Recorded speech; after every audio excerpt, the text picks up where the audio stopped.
السلام علیکم دوستو، کیسے ہیں آپ سب؟ میں زبینہ فیاض ایک بار پھر آپ کے ساتھ میں شروع کر رہی ہوں راز آنکھیں تیری پارٹ 6۔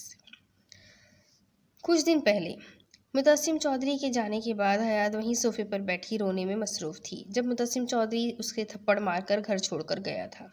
تقریباً 1 گھنٹے بعد کمرے کا دروازہ کھلا تو اپنے سامنے متسم چودھری کو دیکھ حیات نے تھوک نگلا، جو اب دروازے کے دونوں پٹ بند کرتا چٹخنی لگاتا پلٹ کر حیات کی جانب آ رہا تھا۔ ہاتھ میں تھاما لیپ ٹاپ ٹیبل پر رکھ کر حیات کی جانب متوجہ ہوا۔ جتنی بیوقوفیاں تم نے کرنی تھی کر لی، مگر اب اس سے زیادہ مجھ میں برداشت نہیں کہ تمہاری بیوقوفیوں کو برداشت کر سکوں۔ متسم چودھری کے سرد لہجے پر حیات نے ناسمجھی سے اس کی طرف دیکھا۔ کیا مطلب لالا؟ خوش! حیات کے ہونٹوں پر انگلی رکھ کر اسے خاموش کروایا۔ گاؤں والے کہتے ہیں جب لڑکی کی شادی ہو جاتی ہے تو وہ ہر قدم پھونک پھونک کر رکھتی ہے۔ جب شوہر کے رنگ میں رنگ جاتی ہے تو خود کو اس کی پسند کے سانچے میں ڈھال لیتی ہے۔ تو اب وقت آ گیا ہے حیات بی بی کہ تم خود کو میرے سانچے میں ڈھال لو، کیونکہ ویسے تو تم پر میری کوئی بات اثر نہیں کرتی نا۔ سرد لہجے میں کہتا وہ حیات کو سہما گیا اور پھر حیات کو پیچھے کر کے صوفے پر بیٹھ کر لیپ ٹاپ آن کیا اور کسی کو گروپ ویڈیو کال کی جو اگلے ہی لمحے اٹھا لی گئی۔ اتنے انجان چہروں میں ایک چہرے کو دیکھ حیات کا رنگ سرد میں فق ہوا، جسے دیکھ متسم چودھری کے ہونٹوں پر طنزیہ مسکراہٹ آئی۔ اپنی سائیڈ کا کیمرہ آف کیے موبائل نکال کر کسی کو ویڈیو کال کی، جبکہ حیات کی نظریں لیپ ٹاپ کی اسکرین پر تھیں۔ السلام علیکم امام جی۔ وعلیکم السلام۔ تو گواہ موجود ہے؟ جی یہ رہے۔ مولوی صاحب کے سوال پر متسم نے موبائل کا بیک کیمرہ آن کر کے اسکرین پر موجود افراد دکھائے تو مولوی صاحب نے مسکرا کر سر ہلایا۔ تو پھر بسم اللہ کریں، متسم نے کہہ کر حیات کی کلائی تھام کر اسے اپنے ساتھ بٹھایا۔ بنا چو چرا کیے دل و جان سے اس نکاح کو قبول کر لو، ورنہ یہ راز ماجی کو بتانے میں لمحہ نہیں لگاؤں گا۔ حیات کے کان میں سرد لہجے میں سرگوشی کی تو حیات نے نم نظروں سے متسم چودھری کو دیکھا اور پھر کچھ ہی دیر میں وہ حیات چودھری سے مسز متسم چودھری کے رتبے پر فائز ہو گئی تھی۔ اپنی جیب سے نکاح نامہ نکالا جو اپنی مسجد کے امام صاحب سے لایا تھا، جس پر امام صاحب کے دستخط بھی موجود تھے۔ اپنی سائن کر کے پین حیات کو پکڑایا تو حیات نے بھی سائن کر دیے۔ بہت بہت مبارک ہو، اسکرین پر نظر آتے لوگوں نے یک زبان کہا تو متسم نے سر کو خم دے کر کال ڈسکنیکٹ کی۔ جیتے رہو بیٹا، اللہ تم دونوں کو اپنے ایمان میں رکھے۔ مولوی صاحب کے مسکرا کر دعا دینے پر متسم نے ان کا شکریہ ادا کیا۔ آپ ڈیرے پر آ جائیں، مجھے آپ سے بات کرنی ہے۔ متسم کی بات پر انہوں نے سر ہلا کر فون بند کر دیا۔ کیسا لگ رہا ہے مسز متسم بن کر؟ حیات کی جانب چہرہ کرتے ہوئے کہا تو حیات نے گھور کر متسم چودھری کو دیکھا، جو اب اپنی جگہ سے اٹھ کر کبٹ کی طرف جا رہا تھا۔ کبٹ کھول کر کپڑے آگے پیچھے کرتے ایک گلابی رنگ کی فراک نکال کر حیات کے قریب رکھ کر ڈریسنگ ٹیبل کا رخ کیا۔ ڈرا سے چوڑیاں میک اپ نکال کر باہر رکھا اور پلٹ کر حیات کو دیکھا۔ بہت شوق ہے نا تمہیں سجنے سنورنے کا؟ تو آج یہ شوق خوشی خوشی پورا کرو۔ تھوڑی دیر تک آ رہا ہوں میں، تب تک تم مجھے پور خود کے لیے سجی ہوئی ملو۔ حیات کے احتجاج کو کسی خاطر میں لائے بغیر اپنی سخت گرفت میں حیات کے ہونٹ لیتے سرد لہجے میں کہہ کر آنکھ دبائی، اگر تم نے میری خوشی میں اپنی الٹی سیدھی حرکت سے کوئی بھنگ ڈالا تو مجھ سے برا کوئی نہیں، سخت لہجے میں کہتا وہاں سے نکلتا چلا گیا، جبکہ حیات ابھی بھی بے یقینی کی کیفیت میں کھڑی تھی۔ پھر سر جھٹک کر بستر پر جا کر لیٹ گئی۔ جب میری مرضی سے تیار نہیں ہونے دیتے تھے تو اب ان کے لیے کیوں تیار ہو؟ تیار ہوتی ہے میری جوتی، دانت کچکچا کر کہتے خود پر کمفرٹر لپیٹ لیا۔ جب مولوی صاحب سے مل کر واپس آیا تو کمرے کو لاک دیکھ ماتھے کی رگیں تن گئی۔ باغیچے میں جا کر کھڑکی سے اندر آیا تو فراک کو نیچے زمین پر گرے دیکھ متسم نے گھور کر سوئی ہوئی حیات کو دیکھا اور پھر دل میں موجود ساری نرمی پل میں غائب ہوئی اور پھر حیات کی مزاحمت کی پرواہ کیے بغیر اپنا جنون متسم چودھری نے اس کے نازک وجود پر نچھاور کر دیا۔ متسم لالا سے مصالحہ بن گیا تھا، کس بیل کو کھلانا؟ ابھی دوسری طرف متسم لالا یہ مسالہ بن گیا ہے، کس بیل کو کھلانا ہے؟ ڈیرے پر موجود کام کرنے والے لڑکے کی آواز پر متسم چونکا۔ وہ 2 سفید بیلوں کو، اس گائے کو، اور کون سا جانور چارہ نہیں کھا رہا؟ متسم چودھری نے دائیں جانب جانوروں کی طرف اشارہ کرتے ہوئے کہا اور مسالہ اپنے ہاتھ میں لیتے اٹھ کھڑا ہوا۔ تو لڑکے نے ارد گرد جانوروں کی طرف نگاہ دوڑائی۔ یہ ڈیرے کی پچھلی سائڈ تھی جہاں جانوروں کو رکھا گیا تھا۔ اگلی سائڈ پر کمرے بنے ہوئے تھے جس کے آگے صحن تھا، اور صحن کے دروازہ باہر کھولتے تو متسم چودھری کی زمینیں نظر آتی تھی۔ لالا، اس مسالے سے کیا ہوگا؟ لڑکے نے ساتھ چلتے ہوئے کہا تو متسم نے مسکرا کر اسے دیکھا۔ جس طرح ہم انسانوں کا معدہ خراب ہوتا ہے نا، ہاضمے کا مسئلہ ہوتا ہے، اسی طرح ان جانوروں کے ساتھ بھی ہوتا ہے۔ جب یہ کھانا پینا چھوڑ دے تو سمجھ جاؤ ان کا یہی مسئلہ ہے۔ پھر انہیں زبردستی یہ پسے ہوئے پیاز، ہری مرچوں، لہسن اور ادرک کا مسالہ کھلاتے ہیں، پھر یہ کھانا کھانا شروع کر دیتے ہیں۔ بیل کے منہ میں زبردستی مسالہ ڈالتے ہوئے کہا تو لڑکے نے سمجھ کر سر ہلایا۔ چاچا کو ڈاکٹر کے پاس لے کر گئے تھے؟ متسم نے یاد آنے پر پوچھا تو لڑکے نے اس بات میں سر ہلا دیا، کیونکہ یہاں کام کرنے کی ڈیوٹی اس لڑکے کے والد کی ہوتی تھی۔ اپنی طبیعت خرابی کی وجہ سے وہ آ نہ سکا تو اپنے بیٹے کو بھیج دیا، جس پر متسم نے اس سے کام کروانے کی بجائے خود سارا کام کیا۔ وجہ اس کا 15 سالہ ہونا تھا، اور متسم چودھری بچوں سے کام لینے کا قائل نہیں تھا۔ لالا، وہ آپ کا دوست آیا تھا، کہہ رہا تھا کہ کھیتوں میں کھاد کب ڈالنی ہے؟ لڑکے نے ہاتھ دھوتے متسم سے کہا۔ کچھ دنوں تک بارشیں ہونے والی ہے تو بارش سے ایک دن پہلے ڈالیں گے تو زیادہ فائدہ ہوگا۔ جا کر بتا آنا اسے۔ متسم کے جواب دینے پر لڑکے نے سر اس بات میں ہلایا۔ اب میں نماز پڑھنے جا رہا ہوں، اسے بتاؤ اور پھر مسجد میں نماز پڑھنے آ جانا۔ متسم نے آگے بڑھتے ہوئے کہا تو لڑکے نے جی کہہ کر مسالے والا برتن دھو کر سائڈ پر رکھ دیا۔ اب دوسری طرف بلیک پینٹ کوٹ پہنے، بھورے سلکی بالوں کو اچھے سے سیٹ کیے، ٹیبل پر رکھی کینڈلز کو ایمان شاہ جلانے میں مصروف تھا۔ کینڈلز جلانے کے بعد سیدھا کھڑے ہو کر ایک نگاہ اطراف میں دوڑائی۔ جنگل کے درمیان بنا یہ خوبصورت کاٹیج اس وقت کینڈلز کی روشنی سے جگمگا رہا تھا۔ کاٹیج کے دروازے سے لے کر کاٹیج کے لاؤنج اور کمرے تک کا فلور گلاب کے پھولوں سے چھپا ہوا تھا۔ ایمان شاہ نے قدم روم کی جانب بڑھائے تو دروازہ کھولنے پر نظریں سامنے خوبصورت سی سجے بیڈ سے ٹکرائی۔ بیڈ کی پچھلی دیوار پر لگی ایمان شاہ اور عروق کی تصاویر فیری لائٹس میں جگمگا رہی تھی۔ پورا کمرہ گلاب کے پھولوں سے سجا ہوا تھا۔ مختلف ڈیزائن کی کینڈلز جلتی ہوئی روم کی فضا کو رومانوی بنا رہی تھی۔ ایمان شاہ نے صوفے کے پاس آ کر باکس کھول کر دیکھا، جس میں عروق کے لیے ایک بلیک کلر کی ساڑی موجود تھی۔ ساڑی کو دیکھ کر ایمان شاہ کی نظروں کے سامنے عروق کا دلکش سراپا لہرایا۔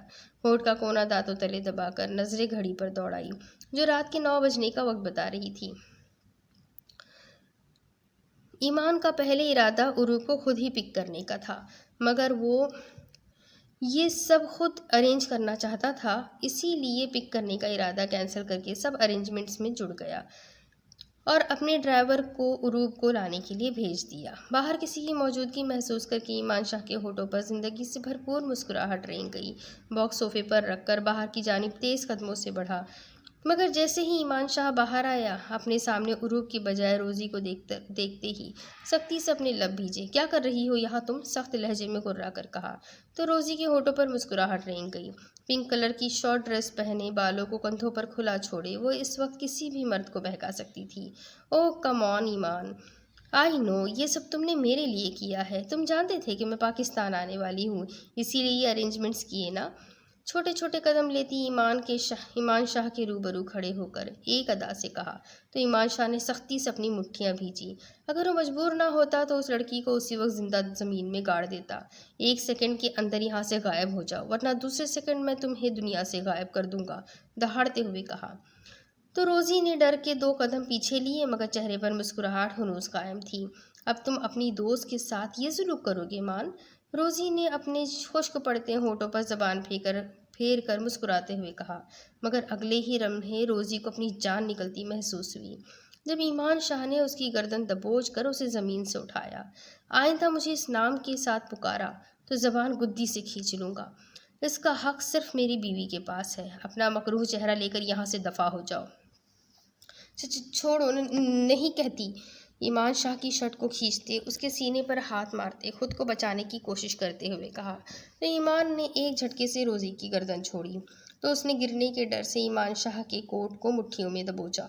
گہرے گہرے سانس لے کر اپنا بگڑا تنفس ٹھیک کرنے کی کوشش کی جو ایمان کے گلا دبانے پر بری طرح سے بگڑ گیا تھا۔